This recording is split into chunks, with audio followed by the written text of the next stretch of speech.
अकबर बीरबल की कहानी। गांव का अनपढ़ किसान, अकबर बादशाह और बीरबल का मजेदार किस्सा। एक दिन दरबार में हमेशा की तरह हलचल थी।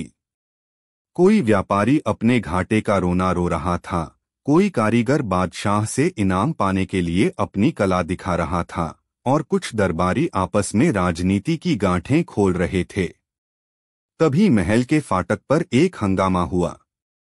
दो सैनिक किसी साधारण मैले कुचैले कपड़े पहने देहाती को पकड़कर दरबार की ओर ला रहे थे। बीरबल ने उत्सुकता से देखा। वह आदमी अधेड़ उम्र का था, हाथ में एक गट्ठर पकड़े हुए, चेहरे पर मिट्टी लिपटी और आंखों में अजीब सी घबराहट झलक रही थी। अकबर ने पूछा, कौन है यह? क्यों लाया गया इसे? एक सैनिक बोला, जहांपनाह, यह आदमी जिद कर रहा था कि इसे सीधे बादशाह से ही बात करनी है। कोई उसे रोकता तो यह कहता कि मैं बादशाह को जानता हूं, वही मेरा काम करेगा, इसलिए इसे पकड़कर ले आए। अकबर मुस्कुराए। अरे वाह, यह तो बड़ा दिलचस्प आदमी लगता है। अच्छा बताओ किसान, क्या बात है?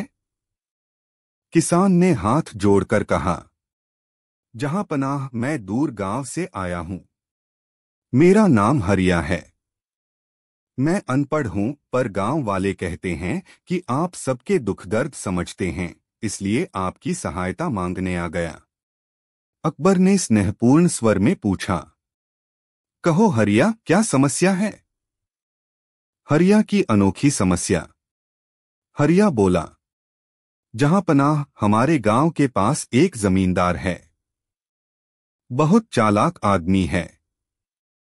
उसने मेरे खेत की नाप झूठी करके मेरी आधी जमीन हड़प ली। वह कहता है कि मैंने कागज पर अंगूठा लगाकर अपनी आधी जमीन उसे बेच दी थी। तो तुमने लगाई थी मुहर? अकबर ने पूछा। हाँ, लगाई थी, हरिया ने सिर झुकाकर कहा, पर मैं अनपढ़ हूं। मुझे नहीं पता था कि उस कागज में क्या लिखा है। उसने कहा था कि यह कागज सिर्फ इस बात का प्रमाण है कि मैंने उससे बीज उधार लिए थे। बाद में पता चला कि वह तो जमीन बेचने का कागज निकला। दरबार में हलचल मच गई। कुछ दरबारी आपस में फुसफुसाने लगे, कितने लोग ऐसे ही फंस जाते हैं। जमींदार बड़े चालाक होते हैं। अब क्या न्याय होगा? अकबर ने गंभीरता से कहा, यह मामला जरूरी है, पर फैसला सोच समझकर होना चाहिए। बीरबल, तुम क्या कहते हो? बीरबल ने हमेशा की तरह शांत मुद्रा में हाथ जोड़कर कहा, जहांपनाह, न्याय अवश्य होगा, परंतु पहले हरिया से कुछ और प्रश्न करने की अनुमति दी जाए। अकबर ने इशारे से अनुमति दे दी। बीरबल की पूछताछ। बीरबल ने किसान से पूछा, हरिया, तुमने कागज पर अंगूठा लगाया था, तुम्हें उस पर लिखा पता क्यों नहीं चला? हरिया बोला, महाराज, मैं क्या जानूं? अक्षर मुझे तो यूं लगते हैं जैसे चींटियां भाग रही हों। वह कागज पर क्या लिखा था, मैं कैसे समझूं? दरबार में हंसी की हल्की लहर दौड़ गई। बीरबल ने फिर पूछा, जब जमींदार ने कागज पर अंगूठा लगवाया, तुम्हें शक नहीं हुआ? हरिया बुरा सा मुंह बनाकर बोला, महाराज, जमींदार से कौन टकराता? वह कहता था कि अरे हरिया, तू मेरा भाई है, मैं तुझसे धोखा करूंगा क्या? बस रिवाज है, अंगूठा लगा दे। अब मैं अनपढ़ आदमी, भाईचारे पर भरोसा कर लिया। अकबर बुदबुदाए, हम धूर्तता का मामला लगता है। बीरबल बोले, जहांपनाह, जमींदार को भी दरबार में बुलाने का हुक्म दें। सच जानना आवश्यक है। अकबर ने आदेश दिया, सैनिकों, जमींदार को तुरंत बुलाया जाए, चाहे वह कहीं भी हो। जमींदार का आगमन। कुछ ही देर में सैनिक एक मोटे ताजे, धूर चेहरे वाले जमींदार को लेकर आए। उसके चेहरे पर घबराहट और चालाकी दोनों छिपी हुई थीं। अकबर ने पूछा, क्या तुमने हरिया से उसकी आधी जमीन हड़प ली? जमींदार बोला, जहां पनाह मैंने कुछ नहीं किया। उसने अपनी इच्छा से कागज पर अंगूठा लगाया था। सब कुछ वैध है। मेरे पास दस्तावेज भी है। उसने एक पुराना मुड़ा हुआ कागज बादशाह के सामने रख दिया। बीरबल ने कागज को उठाया और ध्यान से देखा, फिर मुस्कुराए। अकबर ने कहा, क्या लिखा है इसमें? बीरबल ने उत्तर दिया, जहां पनाह, इसमें साफ लिखा है कि हरिया अपनी आधी जमीन बेच रहा है। परंतु मामला जटिल है। अंगूठा तो हरिया का ही है, यह सच है। परंतु न्याय केवल कागज पर नहीं, मंशा और परिस्थिति पर भी निर्भर करता है। जमींदार ने तुरंत विरोध किया, नहीं ही महाराज, दस्तावेज पर मुहर है, इसका मतलब सौदा पक्का है। बीरबल ने हल्की मुस्कुराहट के साथ कहा, इतनी जल्दी मत करो जमींदार साहब, अभी असली न्याय होना बाकी है। बीरबल की सबसे अनोखी योजना। बीरबल ने अकबर को प्रणाम किया और कहा, जहां पनाह, यदि अनुमति हो तो मैं यह मामला गांव की परंपरा अनुसार हल करना चाहता हूं, ताकि किसी को आपत्ति न रहे। अकबर ने कहा, ठीक है, देखना चाहता हूं तुम्हारा तरीका। बीरबल ने सैनिकों को बुलाकर कहा, दरबार के बाहर जो बड़ा सा तंदूर है, उसे पूरी तरह गर्म किया जाए और जमींदार तथा हरिया दोनों को वहीं ले जाया जाए। सभी स्तब्ध रह गए। तंदूर, इससे क्या होगा? बीरबल, फिर कोई अनोखी चाल चलेगा। तंदूर को अंगारों से भर दिया गया। उसकी तपिश दूर तक महसूस हो रही थी। बीरबल बोले, दरबार के सभी लोग बाहर चलें। सब लोग बाहर पहुंचे। बीरबल ने कहा, हरिया और जमींदार दोनों इस तंदूर के पास आए। अब एक एक करके अपने हाथ इस गर्म तंदूर पर रखें। जो सच बोलेगा उसे गर्मी नहीं लगेगी, झूठे का हाथ तप जाएगा। जमींदार चौंक गया। यह कैसी परीक्षा है? बीरबल मुस्कुराए। गांवों में झूठ पकड़ने के लिए आग पर हाथ रखना परंपरा है। तुम तो कहते हो ना कि कागज सही है, तुमने कोई धोखा नहीं किया, तो फिर तुम्हें डर कैसा? हरिया आश्चर्य से बोला, महाराज, क्या सच में यह तरीका होता है? पर मेरे हाथ तो जल जाएंगे। बीरबल बोले, हरिया, तुम डर मत। सच बोलने वाले का हाथ नहीं जलेगा, यह मैंने कहा है। मेरा कहा गलत नहीं होगा। हरिया ने तुरंत कहा, तो मैं हाथ रख देता हूं। वह आगे बढ़ा और तपते तंदूर के पास हाथ ले गया। उसके चेहरे पर डर था, पर बीरबल की बात पर पूर्ण भरोसा भी। जमींदार बेचैन हो उठा। उसने सोचा, अगर हरिया का हाथ सच में नहीं जला तो मेरी पोल खुल जाएगी। उसे अपनी धूर्तता साफ दिखाई देने लगी। अकबर ने कहा, बीरबल, यह तरीका सच में काम करेगा? बीरबल ने मुस्कुराते हुए कहा, जहां पनाह, देखिए क्या होता है। सच का खुलासा। हरिया ने कांपते हाथ से तंदूर को छूना ही चाहा कि जमींदार घबराकर चिल्ला उठा, रुकिए, मैं हाथ नहीं रखूंगा। मैं सच कहता हूं कि मैंने ही धोखा दिया था। दरबारियों ने दंग होकर जमींदार की ओर देखा। अकबर ने कहा, तो तुमने सच में धोखा किया? जमींदार ने सिर झुकाकर कहा, जी, मैं मानता हूं। हरिया अनपढ़ है, इसलिए मैंने फायदा उठाया। गलती मुझसे हुई है। बीरबल ने हंसते हुए कहा, जहां पनाह, बात साफ है। आग किसी का सच नहीं बताती। परंतु डर जरूर बताता है कि कौन झूठा है। दरबार में ठहाका गूंज उठा। अकबर का निर्णय। अकबर बोले, जमींदार, तुम्हारी सजा यह है कि हरिया की पूरी जमीन तुरंत लौटाओ और इसके साथ पिछले 3 वर्षों का फसल का मुनाफा भी दो। जमींदार गिड़गिड़ाने लगा। जहां पनाह, दया करें। अकबर ने दृढ़ता से कहा, दया उन पर होती है जो दूसरों पर दया करते हैं। जिनके मन में धूर्तता हो उन्हें दंड मिलना ही चाहिए। हरिया की आंखों में आंसू आ गए। उसने अकबर और बीरबल को दंडवत प्रणाम किया। बीरबल की अंतिम सीख। हरिया ने कहा, महाराज, आपने मेरा जीवन बचा लिया, पर मैं जानना चाहता हूं, अगर मैंने तंदूर को छुआ होता तो मेरा हाथ जल जाता ना? बीरबल ने हंसते हुए कहा, हरिया, अगर सच में तुम हाथ रखते तो शायद हल्का सा झुलसता, मगर मैंने तो यह तरीका केवल झूठे को डराने के लिए अपनाया था। सच का मार्ग आग से नहीं, भरोसे से सामने आता है। हरिया खुश होकर बोला, महाराज, आज समझ आया, अनपढ़ होना गुनाह नहीं है, पर बिना सोच समझे किसी पर भरोसा करना जरूर गुनाह है। सभी दरबारी एक स्वर में बोले, वाह! बीरबल की बुद्धि को प्रणाम। अकबर गर्व से बोले, इसीलिए मैं कहता हूं, बीरबल जैसा कोई नहीं। अकबर, बीरबल की कहानी। चतुर बीरबल और गांव का हठी कुम्हार। उन दिनों अकबर किसी नई योजना पर विचार कर रहे थे, जिसमें गांवों के विकास के लिए विशेष सहायता भेजनी थी।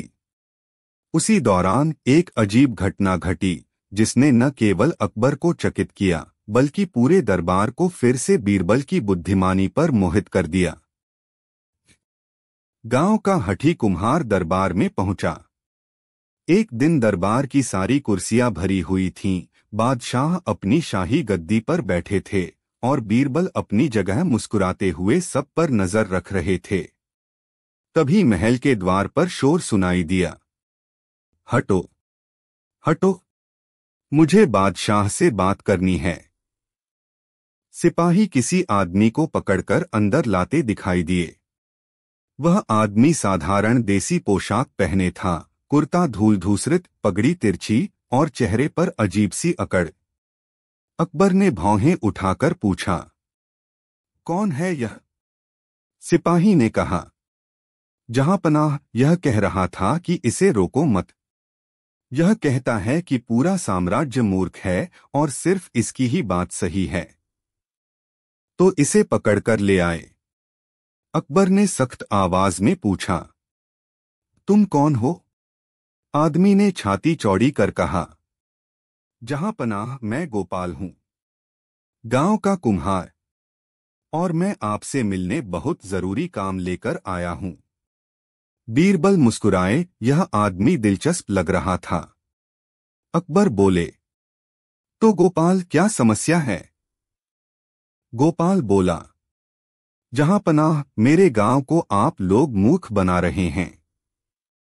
दरबार के लेखपाल ने कहा कि मेरी बैलगाड़ी का पहिया गोल है, जबकि मैं कहता हूं मेरी बैलगाड़ी का पहिया सबसे सीधा सपाट है, बिल्कुल सीधी लाइन की तरह। दरबार में हंसी दौड़ गई। कुछ दरबारी बोले, कुम्हार है, इसे आकृति की समझ ही नहीं, गोल पहिए को सीधी रेखा बताता है, वाह! अकबर ने गंभीर स्वर में पूछा, क्या तुम सच में ऐसा कहते हो? गोपाल बोला, हाँ जहांपनाह, मैं कुम्हार हूं, मिट्टी को आकार देना मेरा काम है। इसलिए मैं कह रहा हूं, मेरी नजर ठीक है और लेखपाल झूठा है। अगर मेरा पहिया गोल होता तो बैलगाड़ी ऐसे क्यों चलती? सीधी चली जाती है न? यह सुनकर बीरबल की आंखों में हंसी चमक उठी। बीरबल की जिज्ञासा बढ़ी। बीरबल ने पूछा, तो तुम यह साबित करना चाहते हो कि गोल पहिया गोल नहीं बल्कि सीधा होता है? गोपाल बोला, हाँ, और मैं चाहता हूं कि आप लोग उस लेखपाल को सजा दें जिसने मुझे मूर्ख कहा। बीरबल ने अकबर की ओर देखा। जहां पनाह, यह मामला जितना दिखाई दे रहा है उससे कहीं अधिक मजेदार है। क्या मैं इसकी परीक्षा ले सकता हूं? अकबर ने मुस्कुराते हुए कहा। बिल्कुल बीरबल, हम भी देखना चाहते हैं कि यह कुम्हार कैसे साबित करता है कि गोल पहिया सीधा होता है। गोपाल ने गर्व से कहा। मैं साबित करके दिखाऊंगा। बीरबल की चाल। बीरबल ने सैनिकों को आदेश दिया। गोपाल की बैलगाड़ी तुरंत यहां दरबार के बाहर लाओ। सैनिक उसे बाहर ले गए। थोड़ी ही देर में बैलगाड़ी दरबार के प्रांगण में खड़ी थी। बीरबल ने कहा, गोपाल, अब तुम अपनी दलील दरबार के सामने साबित करो। गोपाल ने पहिए पर हाथ फेरते हुए कहा, देखिए, अगर यह गोल होता तो हाथ बार बार नीचे गिर जाता, लेकिन मेरा हाथ एक सीधी राह पर चलता है, ये देखिए। वह पहिए पर हाथ रखकर उसे घुमाने लगा। जैसे ही पहिया थोड़ा घूमता, उसका हाथ ऊपर नीचे होने लगता। पर गोपाल समझ नहीं पाया। दरबारियों ने हंसना शुरू कर दिया। गोपाल बोला, देखिए न, पहिया घूम रहा है। मेरे हाथ की चाल भी सीधी है, इसका मतलब पहिया सीधा है। अकबर ने सिर पकड़ लिया। हे खुदा, यह कैसी तर्कशक्ति है। बीरबल की परीक्षा। बीरबल ने कहा, ठीक है गोपाल, तुम कहते हो कि पहिया सीधी रेखा जैसा है। अच्छा, मैं तुम्हें एक काम देता हूं। उन्होंने सैनिकों को कहा, जमीन पर 50 कदम लंबी एक सीधी लाइन खींचो। लाइन खींच दी गई। बीरबल बोले, गोपाल, इस लाइन पर अपनी बैलगाड़ी चलाकर दिखाओ। अगर बैलगाड़ी पूरी लाइन पर बिना दाएं बाएं गए चल जाए तो हम मान लेंगे कि तुम्हारा पहिया सीधा है। गोपाल ने गर्व से कहा, बस इतना सा काम, अभी करके दिखाता हूं। वह बैलगाड़ी पर चढ़ा और बैलों को हाँकने लगा। गाड़ी जैसे ही आगे बढ़ी, पहिए दाएं बाएं डगमगाने लगे तथा गाड़ी लाइन से हटती चली गई। दरबारियों ने ठहाका लगाया। यह तो एक कदम भी सीधी नहीं चल पाई। गोपाल परेशान हो गया। ये क्या? ये बैल खराब हैं। लाइन टेढ़ी होगी। बीरबल शांत स्वर में बोले, लाइन बिल्कुल सीधी है। बैल जहां तुम हाँक रहे हो वही जा रहे हैं, पर पहिए अपनी गोलाई के कारण दाएं बाएं जा रहे हैं। गोपाल चिढ़कर बोला, नहीं, मेरी नजर सही है। आप सब गलत हैं। अकबर बोले, क्या यह आदमी पागल है? बीरबल बोला, जहां पनाह अभी नहीं, लेकिन थोड़ी देर में ठीक हो जाएगा। बीरबल का महान खेल। बीरबल ने कहा, गोपाल, अगर तुम पहिए की गोलाई नहीं समझ पा रहे तो कोई बात नहीं। हम ऐसा करते हैं, तुम खुद मिट्टी का एक पहिया बनाओ जैसा तुम्हें लगता है कि सीधा है। गोपाल बोला, हाँ, यह सही बात है। मैं साबित कर दूंगा। महल में कुम्हार का चाक लाया गया। मिट्टी लाई गई। गोपाल ने पहिया बनाना शुरू किया। पहिया बन गया, काफी टेढ़ा मेढ़ा। दरबारियों में हंसी के फव्वारे फूट पड़े। बीरबल ने कहा, अब इसे चाक पर घुमाओ। जैसे ही पहिया घूमा, वह एक तरफ झूलने लगा। गोपाल ने आंखें बड़ी करते हुए कहा, ये क्या? ये क्यों झूल रहा है? बीरबल ने उत्तर दिया, क्योंकि यह सीधा नहीं, गोल है, और गोल भी ठीक तरह का नहीं। अगर तुम्हारी नजर सीधा और गोल का अंतर नहीं समझती तो गलती तुम्हारी है, लेखपाल की नहीं। गोपाल धीरे धीरे समझने लगा कि वास्तव में गलती उससे ही हुई थी। गोपाल का अहंकार टूटता है। बीरबल ने कहा, गोपाल, सत्य एक ही होता है। उसे स्वीकार करने के लिए अहंकार छोड़ना पड़ता है। तुम्हारा पहिया गोल था, है और रहेगा।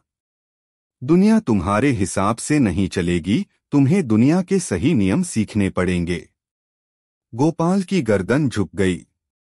उसने हाथ जोड़कर कहा, महाराज, मैं मानता हूं कि मैं गलत था। मैं अपनी जिद में अंधा हो गया था। लेखपाल को मैंने बहुत बुरा भला कहा था। अकबर ने कहा, यह अच्छा है कि तुमने अपनी गलती मानी, पर तुम्हें दंड मिलेगा, अहंकार मिटाने का दंड। तुम लेखपाल से क्षमा मांगो और गांव लौटकर सबको बताओ कि अज्ञानता से बढ़कर कोई दुश्मन नहीं होता। गोपाल रो पड़ा। मैं ऐसा ही करूंगा जहांपना। बीरबल की मजेदार सीख। अकबर ने हंसकर पूछा, बीरबल, तुम्हें कैसे पता था कि यह अपनी गलती मान लेगा?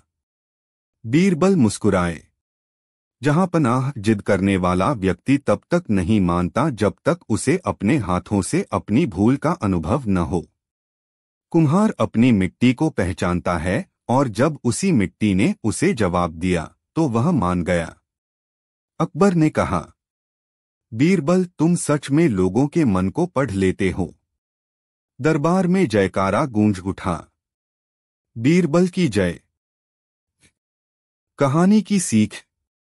जिद इंसान को सच देखने नहीं देती। ज्ञान और समझ से ही दुनिया को सही तरह से देखा जा सकता है। अपनी गलती स्वीकार करना सबसे बड़ा साहस है। और बीरबल की बुद्धि के सामने सबसे बड़ा हठी भी पिघल जाता है।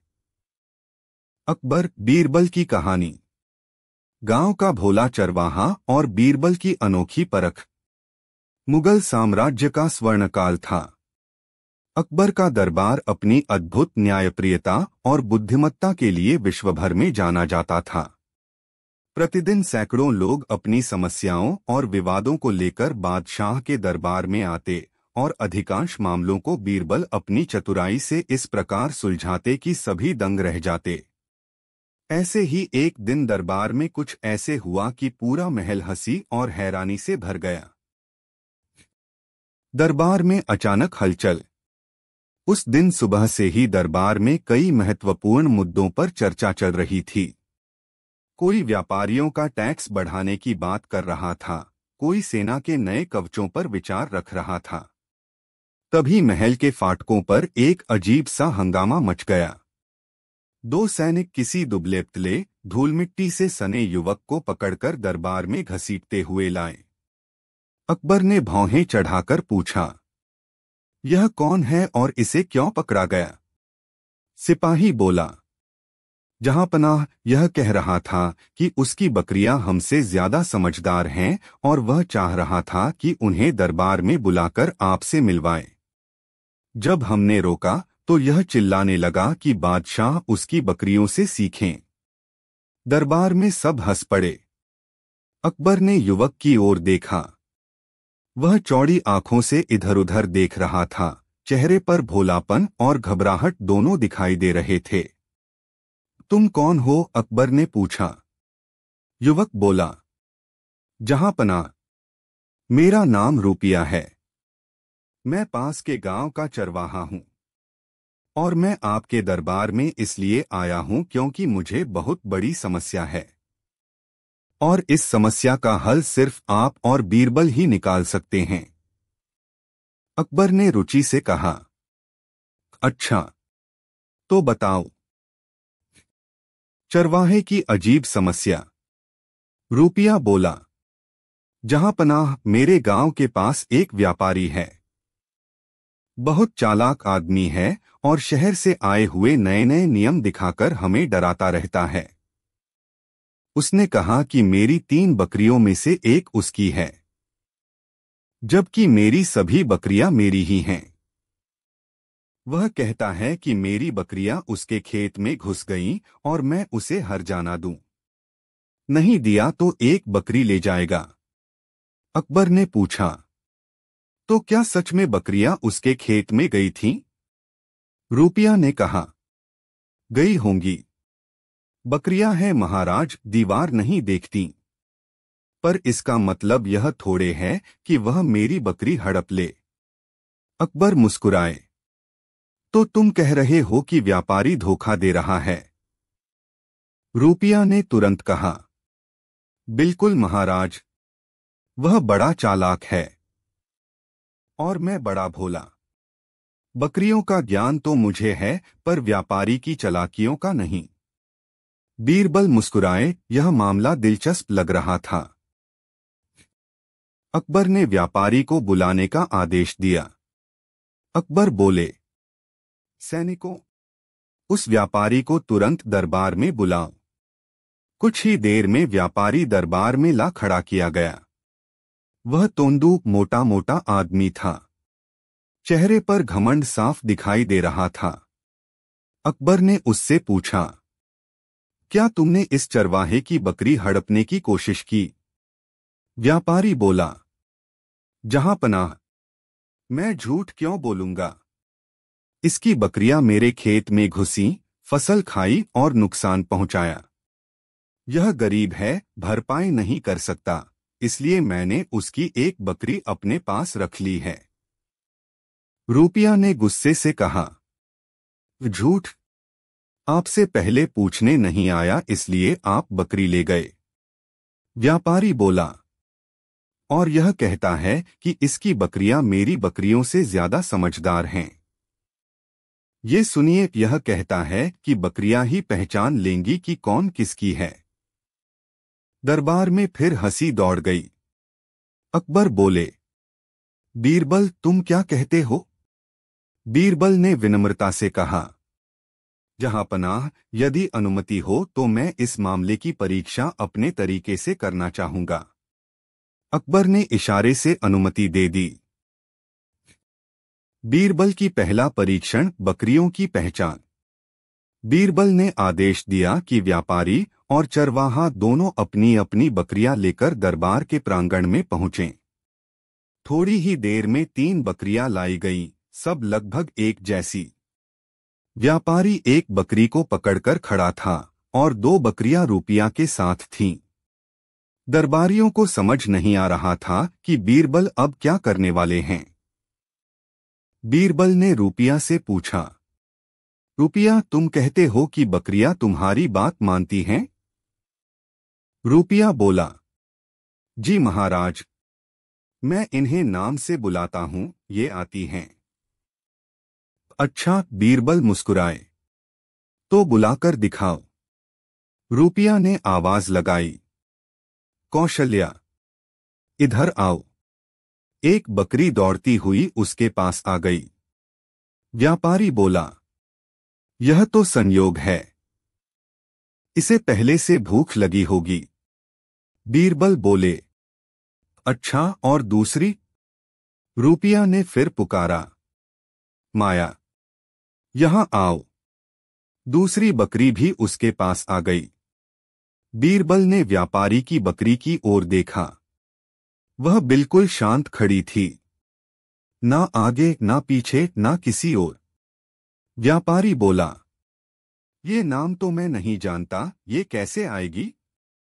रूपिया बोला, क्यों नहीं? अगर यह मेरी होती तो नाम पहचानती, पर यह मेरी नहीं है। दरबारियों में हल्की फुसफुसाहट हुई। बीरबल बोले, लेकिन अभी फैसला नहीं हुआ, अभी और जांच बाकी है। व्यापारी राहत की सांस लेने लगा। बीरबल का दूसरा परीक्षण, खाने का तरीका। बीरबल ने 3 कटोरे में 3-3 मुट्ठी चारा डलवाया और बकरियों को खाने के लिए छोड़ा। रूपिया की बकरियां एक साथ खड़ी होकर खाना खा रही थीं, जैसे परिवार। व्यापारी की बकरी अलग थलग किनारे पर खा रही थी। बीरबल बोले, व्यापारी जी, ऐसा क्यों? आपकी बकरी इनके साथ क्यों नहीं खा रही? व्यापारी बोला, बकरियां थोड़ी बहुत अलग होती हैं। इसमें क्या बात है? बीरबल मुस्कुराए, कुछ नहीं, लेकिन मैं तीसरी परीक्षा भी लेना चाहूंगा। अकबर उत्सुक होकर बोले, तीसरी परीक्षा? किस चीज की? बीरबल ने कहा, विश्वास की। बीरबल की तीसरी और अंतिम परीक्षा, सबसे अनोखी योजना।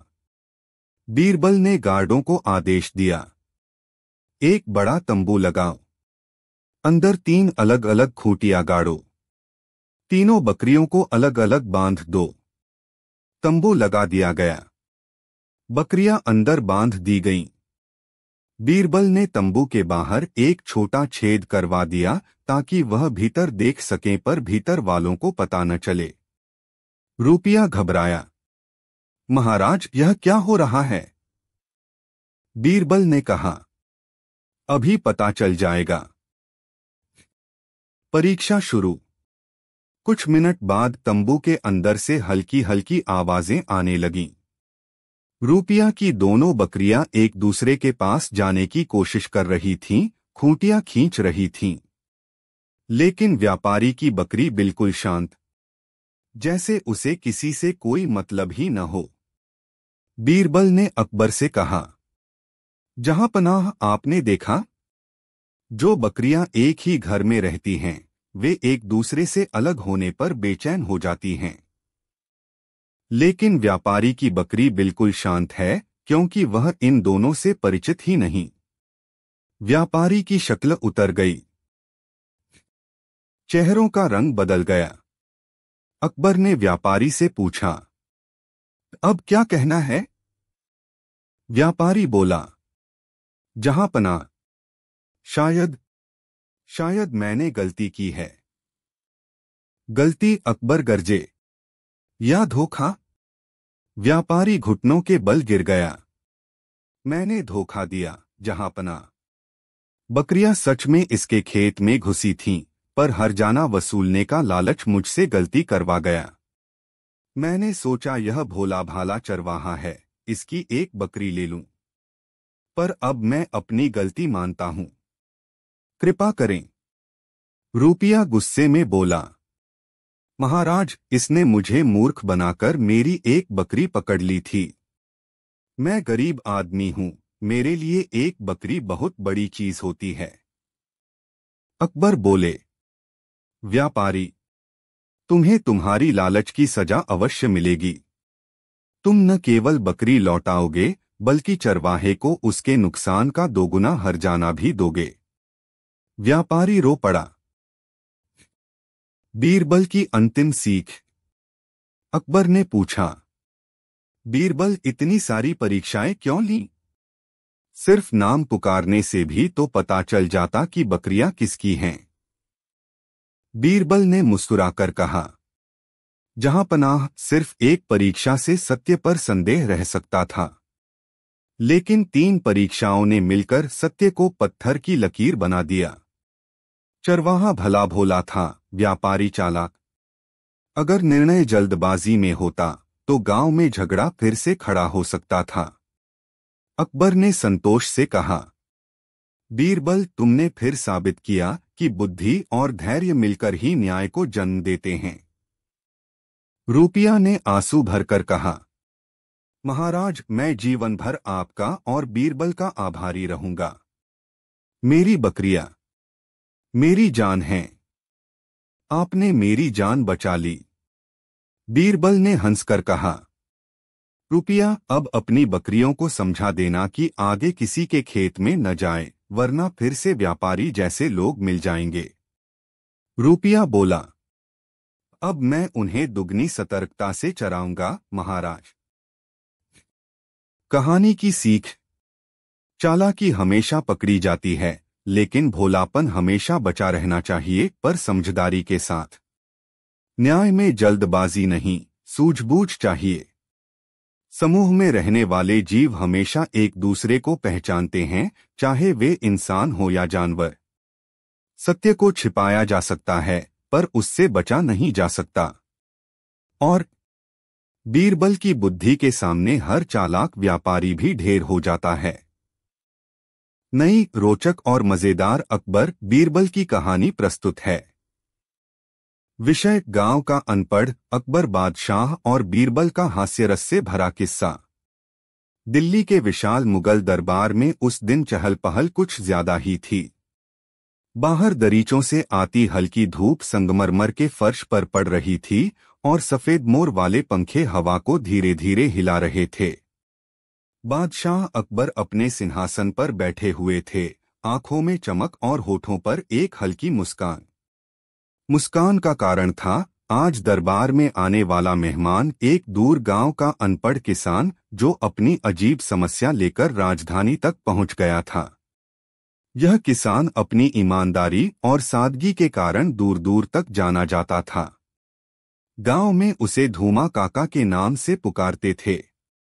साधारण पहनावे वाला, सिर पर फटा पगड़ी, कंधे पर एक गठरी और चेहरे पर भोलापन, धूमा काका किसी भी को महानगर के बीचों बीच अपरिचित लगते। पर उसके कदम में आत्मविश्वास था, क्योंकि उसके मन में विश्वास था कि दुनिया का कोई भी काम कठिन हो, बादशाह अकबर सब हल कर देंगे। गांव से राजधानी तक का सफर। धूमा काका सुबह सुबह अपनी बैलगाड़ी के साथ निकला था। पूरा गांव उसके साथ चल पड़ा था, क्योंकि गांव वालों को पता था कि वह पहली बार राजधानी जा रहा है और पहली बार दरबार में बादशाह से मिलने वाला है।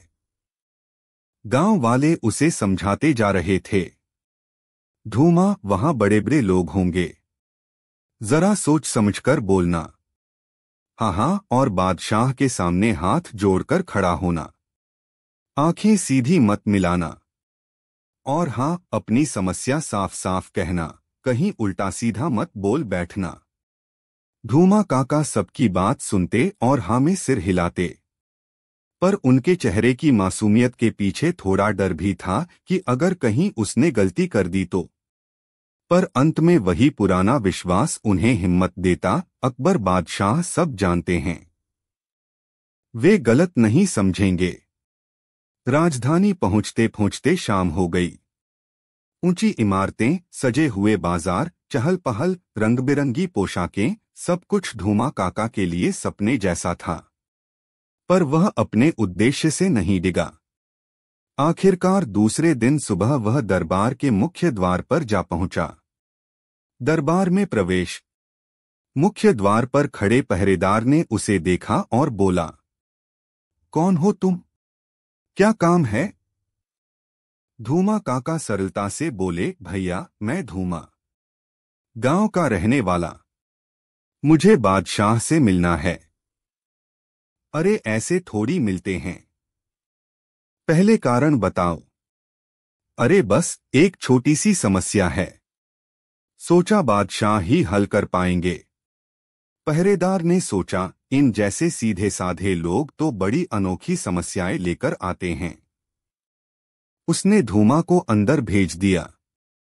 दरबार के विशाल कक्ष में प्रवेश करते ही धूमा काका की आंखें फटी रह गईं। चारों ओर दरबारी, सैनिक, मंत्री और बीच में चमचमाता सिंहासन जिस पर बैठा था भारत का महान सम्राट अकबर। अकबर और धूमा काका की पहली मुलाकात।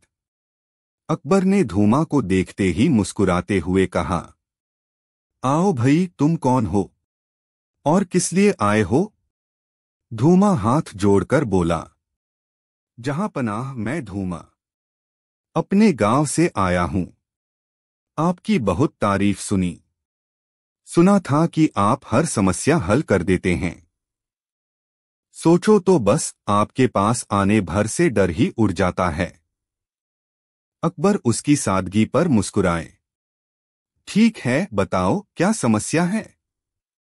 धूमा काका थोड़ा झेंपकर बोले, जहां पनाह, हमारे गांव में एक अनोखी मुसीबत हो गई है। गांव के सबसे शिक्षित आदमी पंडित गोपीनाथ कहते हैं कि मैं अनपढ़ हूं, इसलिए मेरी कोई बात सही नहीं हो सकती। तो इसमें समस्या क्या है? समस्या ये है कि गांव वाले मेरा मजाक उड़ाने लगे हैं। हर बात पर कहते हैं, अरे धूमा अनपढ़ है, इसे क्या पता। और मैं असल में पढ़ना लिखना नहीं जानता, पर दिल का बुरा नहीं हूं। अकबर ने भौहें उठाईं। तो तुम चाहते क्या हो? धूमा काका धीरे से बोले। जहां पनाह, मुझे साबित करना है कि अनपढ़ आदमी भी अक्ल रखता है और पढ़ा लिखा भी कभी कभी भूल कर सकता है। बस मुझे आपसे थोड़ी मदद चाहिए। पूरे दरबार में हंसी की हल्की लहर दौड़ गई, मगर अकबर की आंखों में यह बात गहराई से उतर गई, एक अनपढ़ व्यक्ति का आत्मसम्मान कितना महत्वपूर्ण होता है। अकबर ने बीरबल की ओर देखा, जो हमेशा की तरह मुस्कुराते हुए अपने स्थान पर बैठे थे। बीरबल, लगता है यह मामला तुम्हारी बुद्धि की परीक्षा लेगा। बीरबल ने मुस्कुराते हुए जवाब दिया, जहां पनाह, बुद्धि तो है ही आपकी सेवा में। अकबर की चुनौती।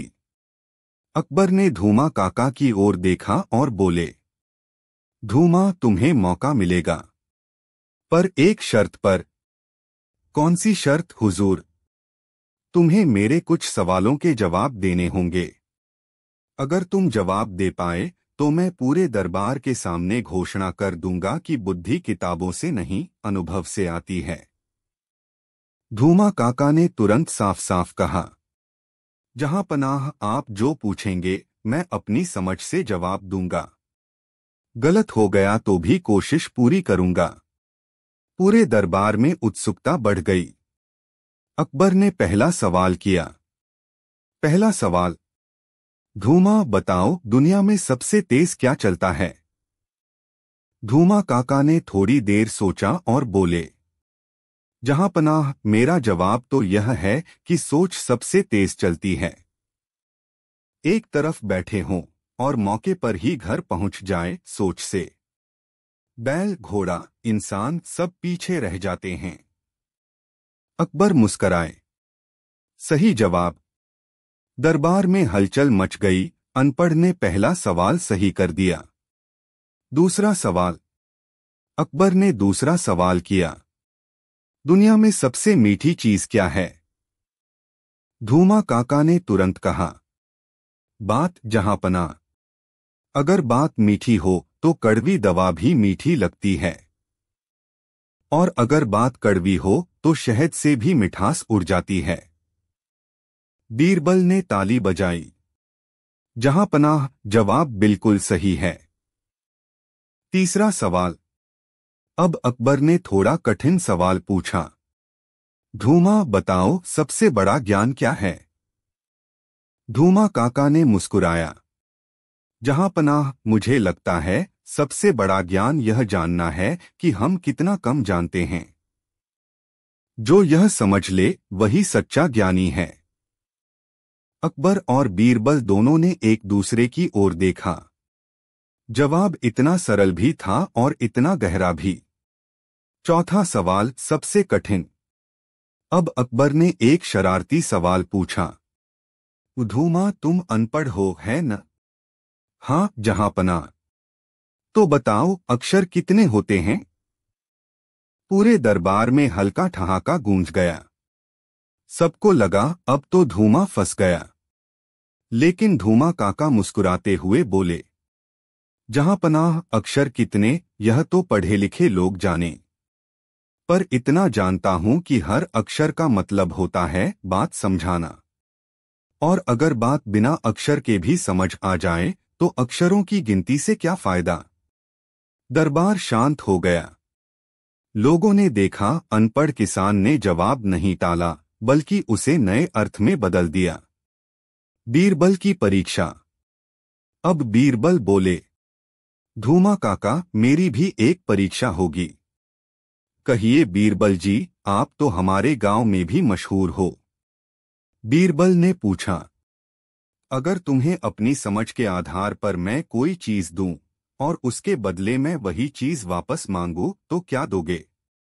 धूमा काका बोला, सीधी बात है बीरबल जी, उधार लिया है तो लौटाना ही पड़ेगा। पर मैं गांव का आदमी हूं, अगर लौटाने लायक चीज न हो तो उसके बदले कोई और बराबर की चीज दे दूंगा, ताकि कोई नाराज होकर न जाए। बीरबल बोले, अगर मैं तुम्हें सलाह दूं? धूमा मुस्कुराया, तो मैं उसे मानूंगा। और जब आप मुझसे वापस मांगेंगे तो मैं अपनी सलाह आपको दे दूंगा। पूरे दरबार में ठहाका गूंज उठा। गांव वाले पंडित की चुनौती। अब अकबर ने आदेश दिया, पंडित गोपीनाथ को भी बुलाओ। कुछ ही देर में पंडित जी भी दरबार में पहुंच गए। वे धूमा काका को देखकर मुस्कुराए, पर वह मुस्कान व्यंग्य से भरी थी। अकबर बोले, पंडित जी, आपने कहा था कि धूमा अनपढ़ है, इसलिए उसकी बात का कोई मूल्य नहीं। तो अब उसे एक सवाल आप पूछिए। पंडित जी थोड़ा घमंड के साथ बोले, धूमा बताओ, धर्म क्या है?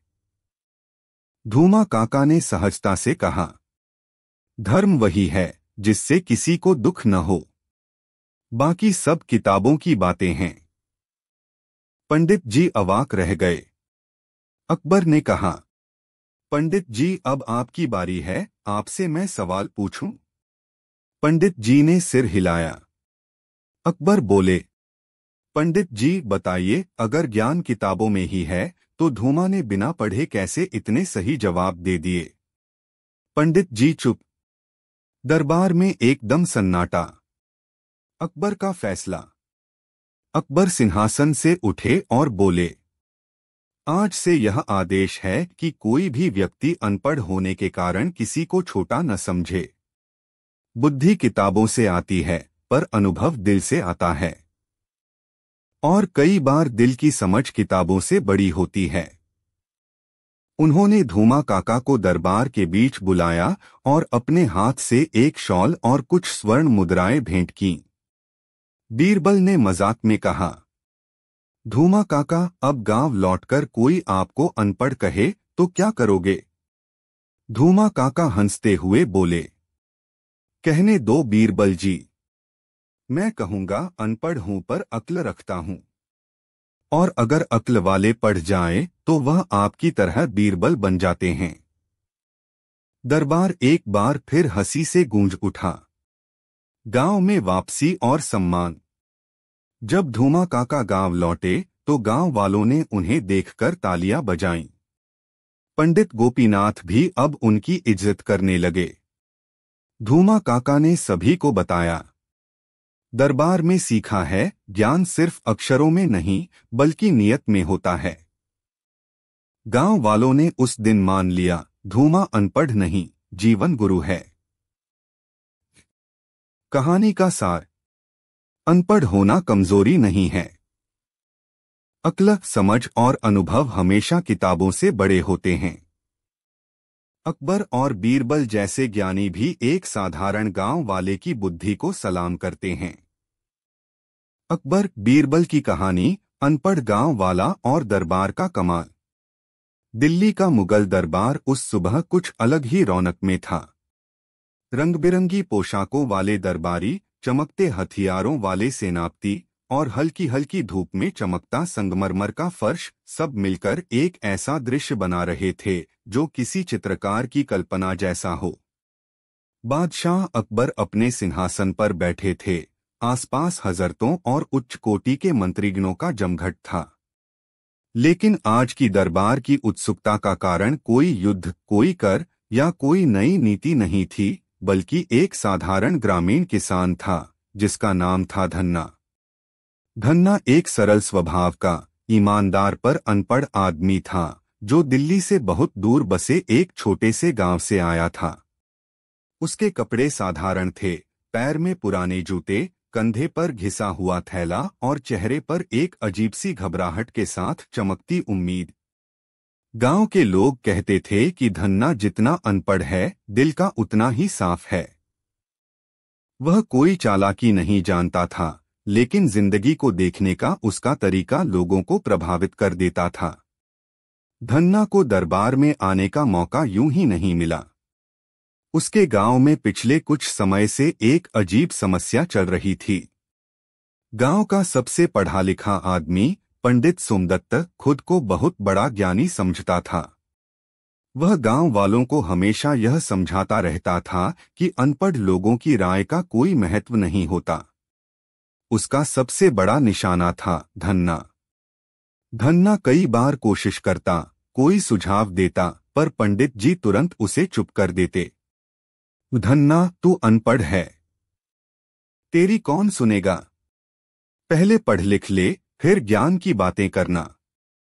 धीरे धीरे यह स्थिति गांव में फैल गई। लोग भी धन्ना की बातों को नजरअंदाज करने लगे। एक बार गांव की पंचायत में एक बड़ा निर्णय लेना था और धन्ना ने एक सरल सा मत दिया, मगर पंडित जी ने फिर उसे डांट दिया। अनपढ़ आदमी का ज्ञान कभी काम का नहीं होता। ये तो भगवान का चमत्कार है कि यह चल फिर लेता है।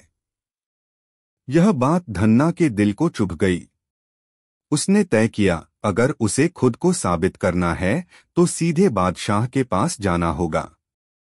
गांव वालों ने उसे रोका, समझाया, हंसा भी, पर धन्ना के मन में दृढ़ निश्चय था। और यही वजह थी कि आज वह दरबार के बीच खड़ा था। दरबार में प्रवेश। दरबार के मुख्य सैनिक ने घोषणा की, जहांपनाह, गांव से आया एक साधारण किसान धन्ना अपनी समस्या बताना चाहता है। अकबर ने धन्ना को ऊपर से नीचे तक देखा।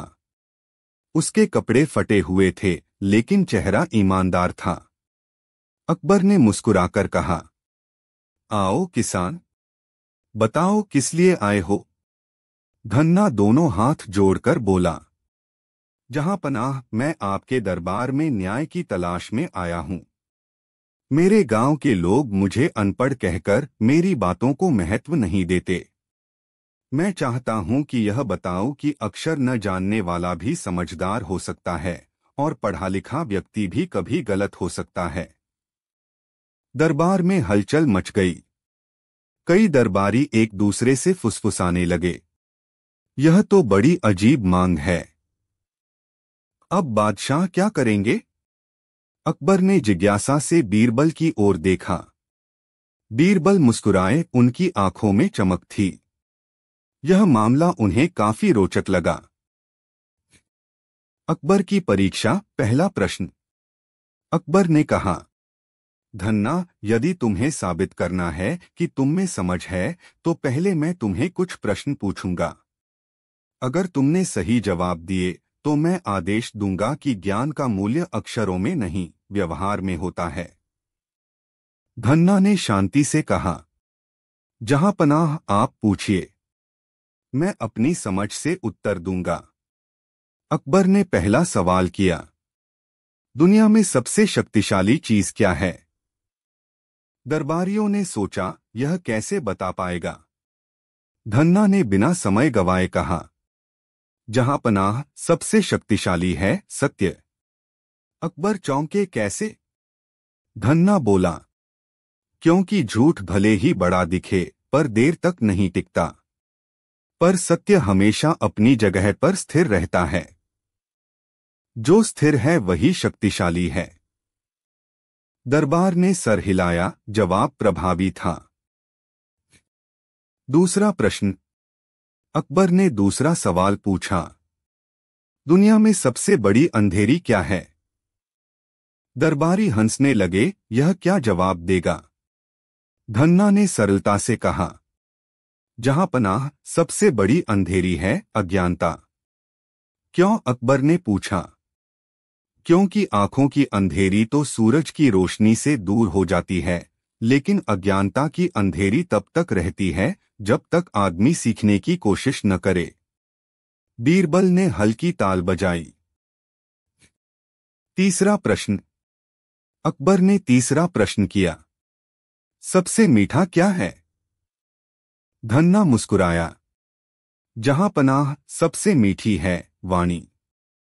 यदि वाणी मीठी हो तो कड़वा काम भी आसान लगता है, और यदि वाणी कड़वी हो तो मीठा भोजन भी कड़वा लगने लगता है। अकबर ने सिर हिलाया, जवाब बिल्कुल सटीक था। चौथा और सबसे कठिन प्रश्न। अकबर ने अब एक चालाकी वाला सवाल पूछा। धन्ना, तुम अनपढ़ हो, है न? हाँ जहांपना। तो बताओ, अक्षर कितने होते हैं? अब दरबार में खूब हंसी गूंजी। सबको लगा अब तो धन्ना फंस गया। धन्ना ने शांत स्वर में कहा, जहांपनाह, अक्षर कितने हैं यह तो पंडित बताएंगे, पर इतना जानता हूं कि हर अक्षर का काम है मनुष्य की सोच को समझाना। और यदि कोई बात बिना अक्षर के भी समझ आ जाए तो अक्षरों की गिनती का क्या महत्व। पूरा दरबार चुप। अकबर और बीरबल दोनों प्रभावित हुए। बीरबल की परीक्षा। अब बीरबल बोले, धन्ना, अब मेरी भी परीक्षा। बताओ, अगर मैं तुम्हें कोई चीज दूं और समान मूल्य की चीज वापस मांगू तो क्या दोगे? धन्ना बोला, बीरबल जी, मैं गांव का आदमी हूं। उधार लिए बिना लौटाए रहते नहीं। आप जो देंगे मैं लौटाऊंगा। और अगर वही न दे पाया तो उससे बड़ी चीज दे दूंगा ताकि उधार के नाम पर कोई नाराज न हो। बीरबल ने पूछा, अगर मैं तुम्हें सलाह दूं? धन्ना हंस पड़ा, तो उसे मानूंगा। और जब आप वापस मांगेंगे तो मैं भी आपको अपनी सलाह दे दूंगा। उधार बराबर हो जाएगा। दरबार हंसी से गूंज उठा। अब पंडित की बारी। अकबर ने आदेश दिया, पंडित सोमदत्त को भी बुलाया जाए। कुछ देर में पंडित जी दरबार में आ पहुंचे, सिर ऊंचा और आंखों में घमंड। अकबर बोले, पंडित जी, आप कहते थे कि धन्ना अनपढ़ है और उसकी बातें व्यर्थ हैं। तो अब एक प्रश्न आप धन्ना से पूछें। पंडित ने व्यंग्य से पूछा, धर्म क्या है? धन्ना ने बिना हिचक कहा, धर्म वही है जिससे किसी को दुख न पहुंचे। बाकी सब ढोंग भी हो सकता है। पंडित जी के मुंह से आवाज ही नहीं निकली। अकबर की पंडित से परीक्षा। अकबर बोले, और अब पंडित जी, मेरा एक प्रश्न आपसे। पंडित ने घबराकर कहा, जी जहांपना। अगर ज्ञान केवल किताबों में है तो धन्ना ने इतने सही उत्तर कैसे दिए जबकि वह अक्षर भी नहीं जानता? पंडित निरुत्तर हो गए। दरबार में कोई आवाज नहीं, सिर्फ मौन। अकबर का न्याय। अकबर खड़े हुए और कहा, यह दरबार घोषणा करता है कि कोई भी व्यक्ति किसी को अनपढ़ कहकर छोटा नहीं करेगा। ज्ञान अक्षरों से नहीं, अनुभव और नियत से आता है। धन्ना के उत्तर इस बात का प्रमाण हैं। फिर उन्होंने धन्ना को एक सुंदर शॉल और स्वर्ण मुद्राएं देते हुए कहा, आज तुमने न केवल खुद को बल्कि सबको सिखाया है कि बुद्धि किसी की बपौती नहीं होती। बीरबल पास आए और मुस्कुराकर बोले, धन्ना, अब गांव लौटकर क्या कहोगे? धन्ना हंसते हुए बोला, यही बीरबल जी कि अनपढ़ होना शर्म की बात नहीं, और नीयत साफ हो तो अक्ल खुद रास्ता दिखाती है। दरबार ताली और हंसी से गूंज उठा। गांव में वापसी। जब धन्ना गांव पहुंचा तो लोग उसके आसपास जमा हो गए। पंडित सोमदत्त भी शर्माते हुए आगे आए। धन्ना ने कहा, गांव वालों, समझदारी पढ़ाई में नहीं, सोच में होती है। और कृपा कर किसी को छोटे समझने की भूल मत करना। गांव वालों ने धन्ना को सम्मान दिया। धन्ना के चेहरे पर खुशी चमक उठी। और इस तरह एक अनपढ़ किसान ने दरबार में अपना मूल्य साबित किया। कहानी का सार। पढ़ाई सम्माननीय है, पर अनुभव भी उतना ही मूल्यवान है। बुद्धि किसी की निजी संपत्ति नहीं, जो सोचता है वही समझता है। अकबर और बीरबल का दरबार सिखाता है कि छोटा सा किसान भी महान विचार रख सकता है। अकबर बीरबल की कहानी, गांव का वह अनपढ़ जिसने दरबार हिला।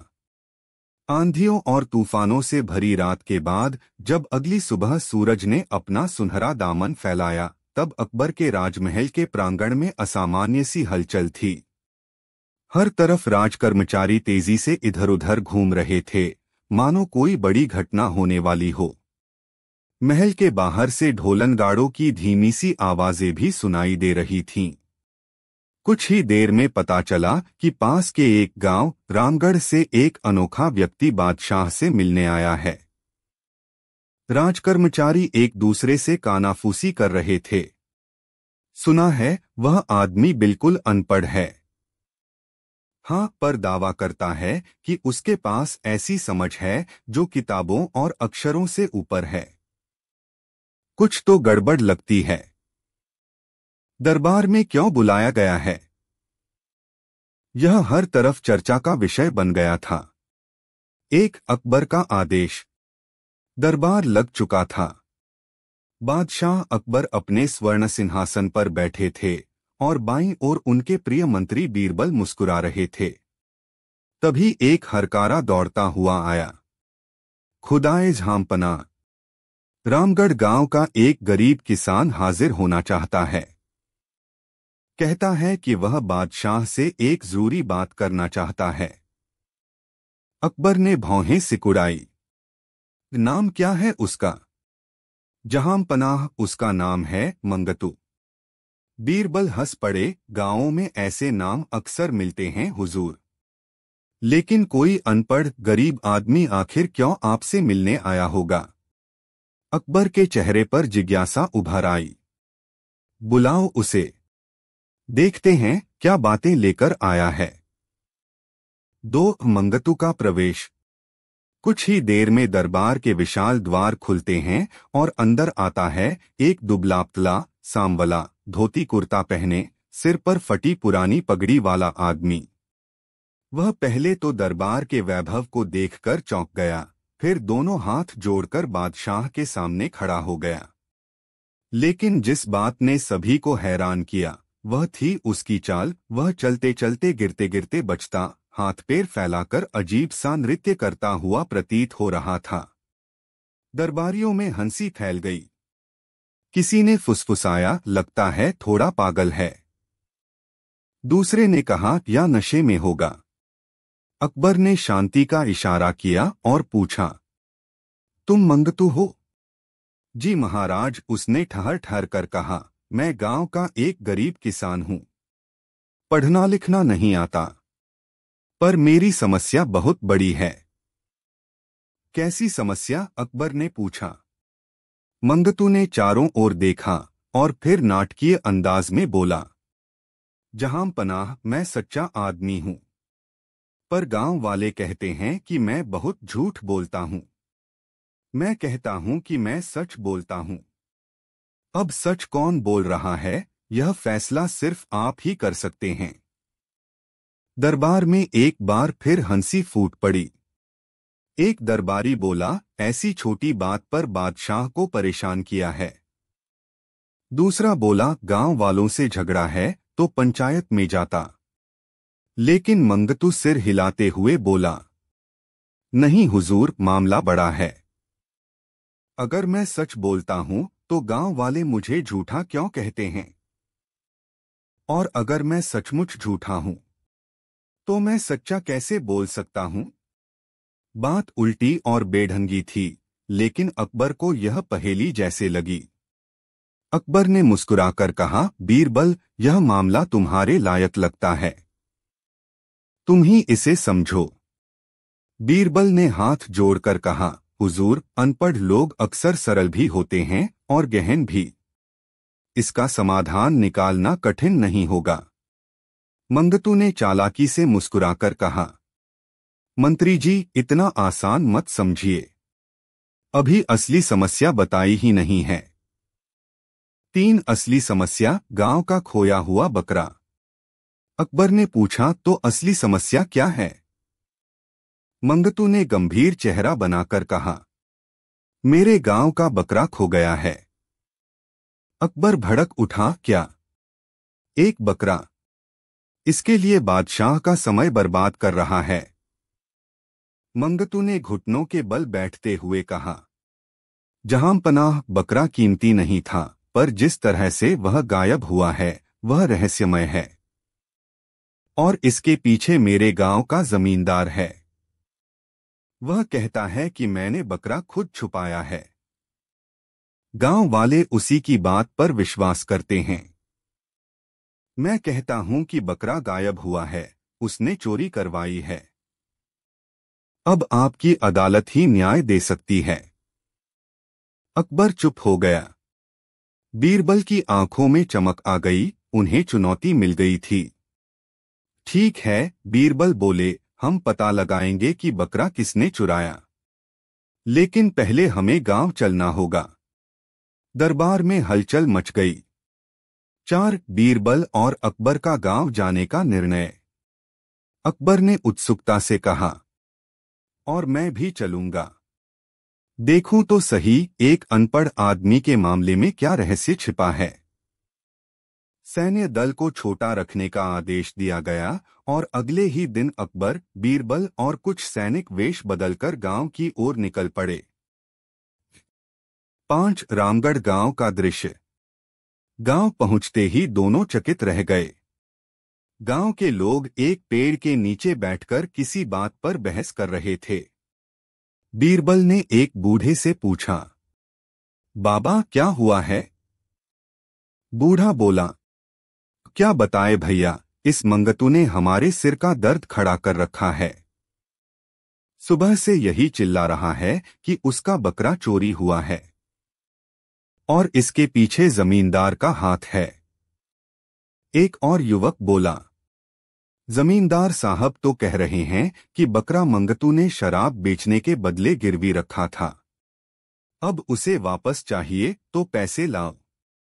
मंगतू ने चिल्लाकर कहा, झूठ, सरासर झूठ, मैंने ऐसा कुछ नहीं किया। अकबर और बीरबल ने एक दूसरे की ओर देखा। मामला दिलचस्प हो रहा था। जमींदार को बुलाओ, बीरबल ने आदेश दिया। 6 जमींदार का प्रवेश। कुछ ही देर में मोटा ताजा, रेशमी धोती और सोने की जंजीर पहने जमींदार आया। उसने दोनों को किसान समझकर बिना सम्मान के कहा, कौन हो तुम लोग और क्यों मुझे बुलाया है? बीरबल ने शांत स्वर में कहा, हम शाही जांच दल से हैं। बकरा गायब होने के मामले में पूछताछ कर रहे हैं। जमींदार पहले तो सहम गया, फिर बोला, हुजूर, मैं तो गांव का सम्मानित आदमी हूं। मंगतू जैसा पागल कहीं भी आरोप लगा देता है। मंगतू गुस्से में बोला, अगर मैं झूठा हूं तो मेरा बकरा दिखा दो। तुमने ही निभाड़े वाले नंदू को देकर छुपाया है। गांव वाले 2 गुटों में बंट गए, कुछ मंगतू का साथ देते, कुछ जमींदार का। बीरबल ने कहा, मामला गंभीर लगता है, हम सत्य का पता लगाएंगे। जमींदार मुस्कुराया, सत्य? एक बकरे का सत्य? बीरबल बोले, जहां बकरा गायब हो सकता है वहां न्याय भी।